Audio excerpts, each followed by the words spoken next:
सन्माननीय सदस्य अमित साटम, मनीषाताई चौधरी, पराग आळवणी आणि वरुण सरदेसाई यांनी या ठिकाणी जो दहिसर आणि जुहू यामधला जो हाय फ्रिक्वेन्सी कम्युनिकेशन टावर जो आहे तो हटवण्यासंदर्भात अनेक वर्षापासून त्यांची मागणी आहे आणि या बाबतीमध्ये सन्माननीय मंत्री उदय सामंत यांनी झालेली सगळी घटनाक्रम आणि पार्श्वभूमी देखील या ठिकाणी सांगितली आहे।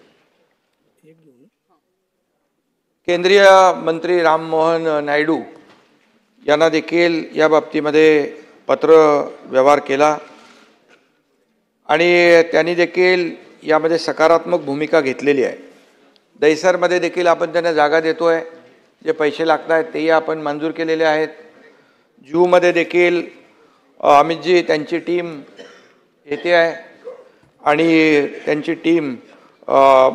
तिथलं जागेची नियोजन आणि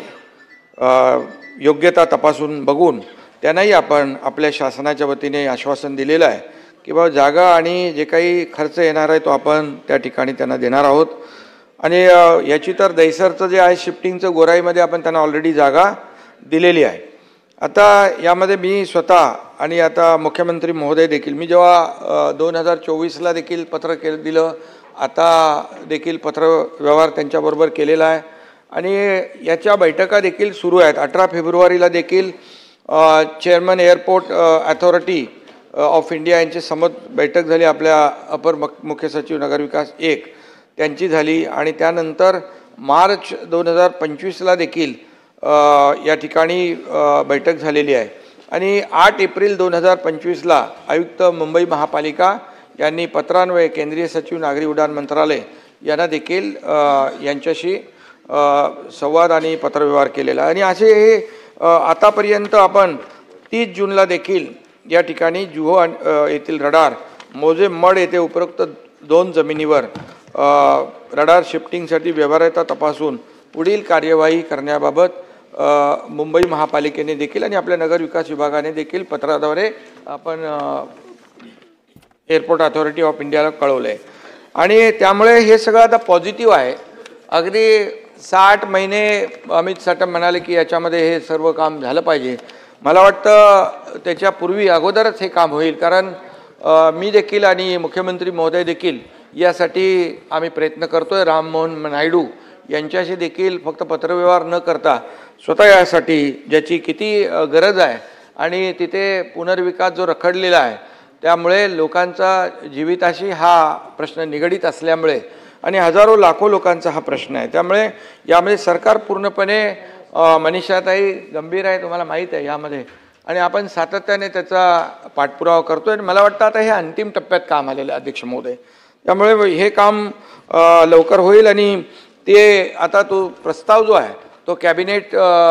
मध्ये जाईल आणि कॅबिनेटची त्याला मंजुरी झाल्यानंतर हा निर्णय होईल। दुसरा एक विषय जो इथे फनेल झोनबाबत देखील त्या भागातले सगळेच आमदार सातत्याने या ठिकाणी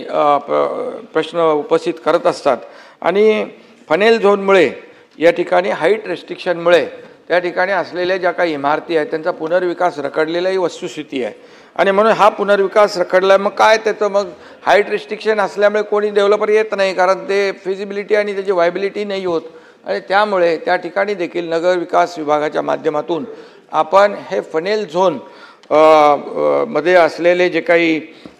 इमारती आहेत त्याचं रिडेव्हलपमेंट झालं पाहिजे। तुम्ही जो मगाशी विषय मांडला तो हा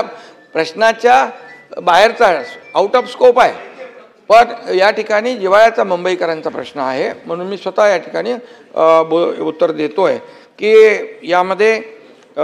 देखील सरकार सकारात्मक आहे आणि त्यामध्ये असा एक मार्ग आम्ही काढलेला आहे की या बाबतीमध्ये बेसिक FSIवर जो काही मार्केटमध्ये TDR आपण देऊन मार्केटमध्ये त्याची विक्री करून त्याचं बांधकाम यामध्ये करता येईल, तर त्याच्यात सजेशन ऑब्जेक्शनमध्ये बेसिकच्या ऐवजी पोटेन्शियलवर TDR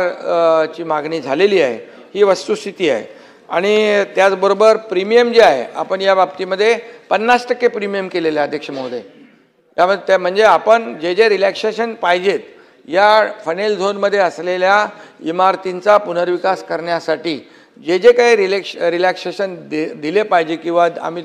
देता येतील, म्हणजे अगदी आउट ऑफ वे जाऊन शेवटी एकच आहे की पुनर्विकासाचा जो मार्ग आहे तो मोकळा झाला पाहिजे, यासाठी आमचे हे प्रयत्न आहेत. आणि या बाबतीमध्ये जे संबंधित आमदार आहेत त्यांच्याबरोबर देखील एक चर्चा करू, कारण बेसिकवर का पोटेन्शियलवर या बाबतीमध्ये देखील आपल्याला थोडा स्टडी करून यामध्ये जे काही म्हणजे आपल्याला शेवटी त्या इमारतींचा पुनर्विकास हा महत्त्वाचा आहे आणि पुनर्विकासाबाबतीमध्ये सरकार गंभीर आहे आणि यामध्ये नक्कीच या सकारात्मक आपण निर्णय घेऊ आणि या लाखो लोकांचा जो पुनर्विकासाचा पहिल्यांदा आपण फॉर्म्युला बनवलेला आहे. आतापर्यंत आपण लोकांची जमीन घेतो त्याला TDR देतो, पण आता लोकांची जमीन लोक यूज करणार आहेत तिथे पुनर्विकासासाठी, तर त्यामध्ये TDR देण्याची भूमिका सरकारने पहिल्यांदा घेतलेली आहे. ही पॉलिसी आपण पहिल्यांदा घेतोय. फक्त त्याची अजून जी काही फिजिबिलिटी आणि जे काही म्हणजे व्यवहार्यता आहे की हे प्रकल्प जे आहेत हे झाले पाहिजे, कारण हाईट रेस्ट्रिक्शन असल्यामुळे येणाऱ्या अडचणी ज्या आहेत या अडचणी कशा दूर करता येतील या बाबतीमध्ये पुन्हा एकदा एक आपण बैठक घेऊ आणि त्यामध्ये देखील, आणि हे दोन्ही विषय महत्त्वाचे आहेत कारण दोन्हीकडे पुनर्विकास रखडलेला आहे, त्यामुळे सरकार या बाबतीमध्ये गांभीर्याने निर्णय घेईल. लक्षवेधी क्रमांक 1